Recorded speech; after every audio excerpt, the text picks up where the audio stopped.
Hello guys, welcome back to my channel. ഇന്ന് നമ്മുടെ Chennai യാത്രേൻ്റെ second പാർട്ടാട്ടോ. ഒരു മഹാബലിപുരം യാത്രാവിശേഷമാണ് എന്ന് പറയാൻ പോകുന്നത്. അപ്പോൾ ചെന്നൈയിൽ നമ്മൾ രാവിലെ 6 ഇപ്പോൾ എഗ്മോർ റെയിൽവേ സ്റ്റേഷൻ്റെ ഫ്രണ്ടിൽ നിന്നാണ് ബസ് കയറിയത്.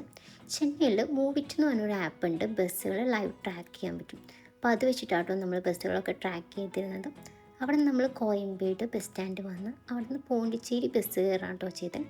അപ്പോൾ ECR റോഡ് വഴി വന്ന് നമുക്ക് മഹാബലിപുരത്ത് ഇറങ്ങാൻ പറ്റും. അങ്ങനെയായിരുന്നു ഞങ്ങളുടെ രാവിലത്തെ യാത്ര എന്ന് പറയുന്നത് മഹാബലിപുരത്തേക്ക്. അപ്പം നമ്മൾ മഹാബലിപുരത്ത് ഒരു 9 മണിയായപ്പോൾ എത്തി. ഇനി മഹാബലിപുരം യാത്രാവിശേഷങ്ങളും പറയാം കേട്ടോ. മഹാബലിപുരത്ത് ഒരു 1 ഡേ മൊത്തം സ്പെൻഡ് ചെയ്ത് കാണാനുള്ള കാഴ്ചകളുണ്ട് കേട്ടോ. പക്ഷെ ഞങ്ങളുടെ ഒരു ഹാഫ് ഡേ ആയിരുന്നു ഉണ്ടായിരുന്നത്. തിരിച്ച് വൈകിട്ട് നാട്ടിലേക്ക് ട്രെയിൻ ഉണ്ടായിരുന്നു. സോ ഞങ്ങൾ വന്നിറങ്ങിയപ്പോൾ ഒരു ഓട്ടോ ഹയർ ചെയ്യുകയാണ് ചെയ്തത്. അവർ നമ്മൾ പ്രധാന പോയിൻറ്റ്സൊക്കെ കാണിച്ചു തരുകയും ചെയ്യും, പിന്നെ വെയിറ്റ് ചെയ്യുകയും ചെയ്യും. തിരിച്ച് നമ്മൾ സ്റ്റാൻഡിലേക്ക് കൊണ്ടുവിടും. ഒരു 1 ഡേ മൊത്തം നിങ്ങളുടെ കയ്യിലുണ്ടെങ്കിൽ ബെറ്ററായിട്ട് സിംഗിളായിട്ട് ഓരോ പ്ലേസ് വിസിറ്റ് ചെയ്യുന്നതായിട്ടോ നല്ലത്. നമുക്ക് കുറച്ചും കൂടി ടൈമൊക്കെ എടുത്ത് കാണാൻ പറ്റും. മഹാബലിപുരത്തെ മെയിനായിട്ടുള്ള പോയിൻറ്റ്സിലേക്കൊക്കെ കൂടി ഒരു സിംഗിൾ ടിക്കറ്റ് ആയിട്ടോ പറഞ്ഞത്. ഏകദേശം 40 റുപ്പീസാണ് നമ്മൾ ഇന്ത്യൻസിന് പറയുന്നത്. അപ്പോൾ ആ ടിക്കറ്റ് നമുക്ക് ഓൺലൈനായിട്ട് എടുക്കാം, അല്ലെങ്കിൽ നമുക്ക് ഫിസിക്കലായിട്ട് കൗണ്ടേഴ്സിനും എടുക്കാം. പിന്നെ ബെറ്റർ എപ്പോഴും രാവിലെ നേരത്തെ എത്താം, അപ്പോൾ ക്രൗഡും കുറവായിരിക്കും. പിന്നെ ചൂട് ഭയങ്കരമായിട്ട് കൂടുന്നേക്കാളും മുമ്പ് നമുക്ക് പരമാവധി സ്പോട്സ് കവർ ചെയ്യാനും പറ്റും. യുനെസ്കോൻ്റെ വേൾഡ് ഹെറിറ്റേജ് സൈറ്റിൽ ലിസ്റ്റ് ചെയ്തിട്ടുള്ളതാട്ടോ മഹാബലിപുരത്തെ ഈ ശേഷിപ്പുകൾ. മഹാബലിപുരം അഥവാ മാമല്ലപുരം എന്നാണ് കേട്ടോ ഇത് അറിയപ്പെടുന്നത്. ചെന്നൈയിൽ നിന്ന് ഏകദേശം ഒരു 3 മണിക്കൂർ ട്രാവലാണ് ഇങ്ങോട്ടേക്ക് വരുന്നത്. പല്ലവ രാജ്യത്തെ ശില്പകലാ വിദ്യാലയമായിട്ടാട്ടോ ഈ സ്ഥലങ്ങൾ കണക്കാക്കപ്പെടുന്നത്. ഇവിടെ പൂർണ്ണവും അപൂർണവുമായിട്ട് കുറേ ശില്പങ്ങളുണ്ട്. അതിൽ പലതും ഒറ്റ കല്ലിൽ തീർത്തതാട്ടോ. നമ്മൾ ആദ്യം വിസിറ്റ് ചെയ്ത സ്ഥലം എന്ന് പറയുന്നത് പഞ്ചരത്നങ്ങൾ ആയിരുന്നു. അതായത് 5 രഥങ്ങൾ.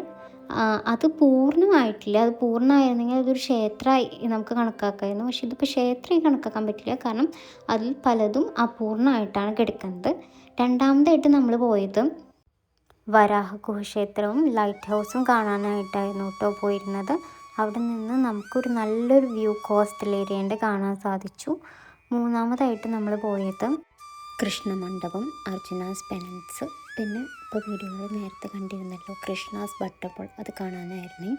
അപ്പോൾ അവിടുത്തെ ഓരോന്നിൻ്റെ പിന്നിലും കുറേ ഐതിഹ്യങ്ങളുണ്ട്. അതൊന്നും ഞാൻ ഈ വീഡിയോയിൽ ഡീറ്റെയിൽ ആയിട്ട് പറയുന്നില്ല കേട്ടോ. ആൻഡ് നമ്മൾ ലാസ്റ്റ് പോയത് സീഷോർ ടെമ്പിൾ കാണാനായിരുന്നു. എനിക്ക് ഇത്രയും കണ്ടതിൽ ഏറ്റവും ഇഷ്ടപ്പെട്ട സ്പോട്ടായിരുന്നു സീഷോർ ടെമ്പിൾ. അവിടുത്തെ ഒരു ആംബിയൻസ് കടലിനോട് ചേർന്ന് കിടക്കുന്നതായിരുന്നു. നല്ല കാറ്റും ഉണ്ടായിരുന്നു. ഓവറോൾ ഭയങ്കര ഒരു പോസിറ്റീവ് എനർജി ആയിരുന്നു കേട്ടോ അവിടെ നിന്ന് കിട്ടിയിരുന്നത്.